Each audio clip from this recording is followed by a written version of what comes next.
मैं माननीय सर्वोच्च न्यायालय से कहना चाहता हूं कि इस बात का, इस रिपोर्ट का आप संज्ञान कृपया करके ले, क्योंकि आपकी आंख में धूल झोंकने का काम सेबी कर रहा है, एक्सपर्ट्स की कमेटी कर रही है, और आपको सही जानकारी नहीं दी जा रही है।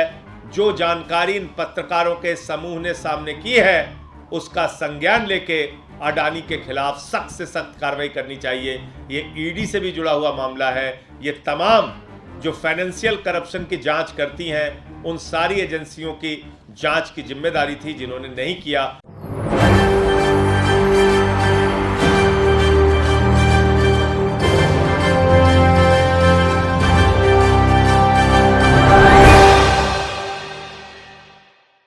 नमस्कार, मैं नाज़मीन खान और आप देख रहे हैं SPN9 न्यूज़।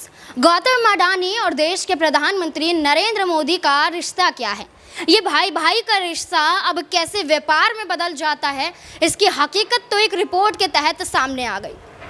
यहाँ पर भाईचारे का रिश्ता जब गुजरात में देखा गया था, अडानी को फ़ायदा पहुँचाने के लिए प्रधानमंत्री नरेंद्र मोदी ने तमाम कोशिशें की थी। अब वही कोशिशें यहाँ पर प्रधानमंत्री फिर से करते हुए नज़र आ रहे हैं। गौतम अडानी ने गुजरात में देश के प्रधानमंत्री जब गुजरात के मुख्यमंत्री थे तो तमाम सुविधा पहुँचाई और प्राइवेट जेट में यहाँ पर सीधे तौर पर दोनों की तस्वीरें भी वायरल हुई।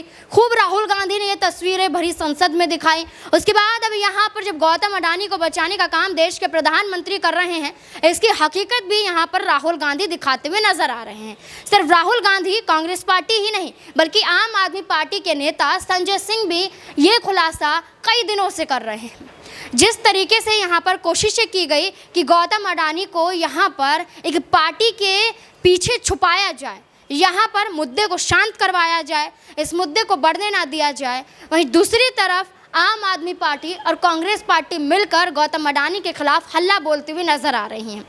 अब ऐसे में संजय सिंह यहाँ पर गौतम अडानी और नरेंद्र मोदी पर तमाम खुलासे करते हुए नजर आते हैं और इस खुलासे के साथ ये भी कहते हैं कि अभी एक बड़ी जांच होनी चाहिए। ये जांच जेपीसी जांच के तहत तो होनी चाहिए, लेकिन अभी ये जांच ईडी सीबीआई द्वारा भी होनी चाहिए। ये तमाम विपक्षी पार्टियों पर शिकंजा ये ईडी सीबीआई कसती हैं, तो क्यों ना केंद्र सरकार पर भी इसी तरह से जाँच की जाए। और जिस बात का दावा रिपोर्ट में किया जा रहा है, अगर वो सच है तो उस बात का पुख्ता सबूत अगर मिल जाते हैं तो यहाँ पर सच साबित हो जाता है। अगर ऐसा कुछ नहीं होता है तो मामला ठंडा हो जाएगा, कोई भी मामला तूल पकड़ता हुआ नजर नहीं आएगा। लेकिन इसी बीच यहाँ पर संजय सिंह ने कहा है कि इन सरकारी एजेंसियों को भी देश के प्रधानमंत्री के खिलाफ, गौतम अडानी के खिलाफ एक बड़ी जाँच करनी चाहिए। क्या कुछ कहते हुए नजर आ रहे हैं, देखिए जरा। भारत से अपने भाई गौतम अडानी से पैसा मंगाता है और वो पैसा इन कंपनियों को देता है जो मॉरिशस और बर्मुडा में फर्जी कंपनियां बनी हैं, और इनसे कहता है, इनको एडवाइस करता है, इनकी एडवाइजरी कंपनी है वो, कि साहब ये पैसा आप हमारे भाई गौतम अडानी की कंपनी में हिंदुस्तान में लगा दो। ये सीधा मोटा मोटा खेल समझिए भ्रष्टाचार का। भारत से हजारों करोड़ रुपए विनोद अडानी के पास गया, विनोद अडानी ने वो पैसा इन कंपनियों को दिया। फर्जी कंपनियां, कागजों पे बनी कंपनियां, मॉरिशस में बनी कंपनियां, बर्मुडा में बनी कंपनियां, टैक्स हेवन कंट्रीज में बनी कंपनियां, उनको पैसा देता है और उनसे कहता है भारत में हमारे भाई गौतम अडानी की कंपनियों के शेयर खरीदो।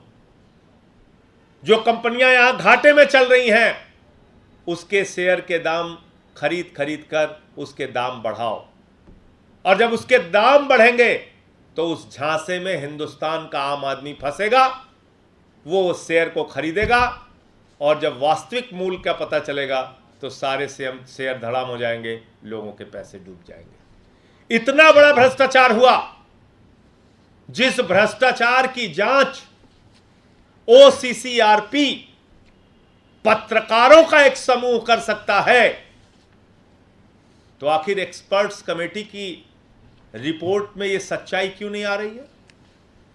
आखिर सेबी इन बातों की जांच क्यों नहीं कर सकता? क्योंकि मामला नरेंद्र मोदी जी के करीबी दोस्त गौतम अडानी से जुड़ा हुआ मामला है।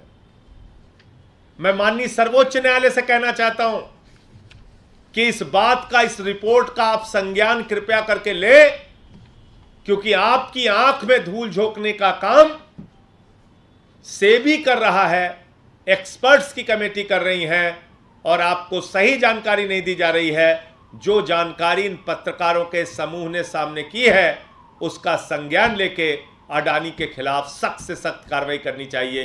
ये ईडी से भी जुड़ा हुआ मामला है। ये तमाम जो फाइनेंशियल करप्शन की जांच करती हैं, उन सारी एजेंसियों की जांच की जिम्मेदारी थी, जिन्होंने नहीं किया। सेबी को इसकी जांच करनी थी, और सेबी ने खुद, अब वो अंतिम बात कह के मैं अपनी बात खत्म करूंगा, सेबी ने 2014 के पहले एक रिपोर्ट दाखिल की थी। किसके बारे में? अडानी की कंपनियों के बारे में। और वो क्या रिपोर्ट थी कि मॉरिशस से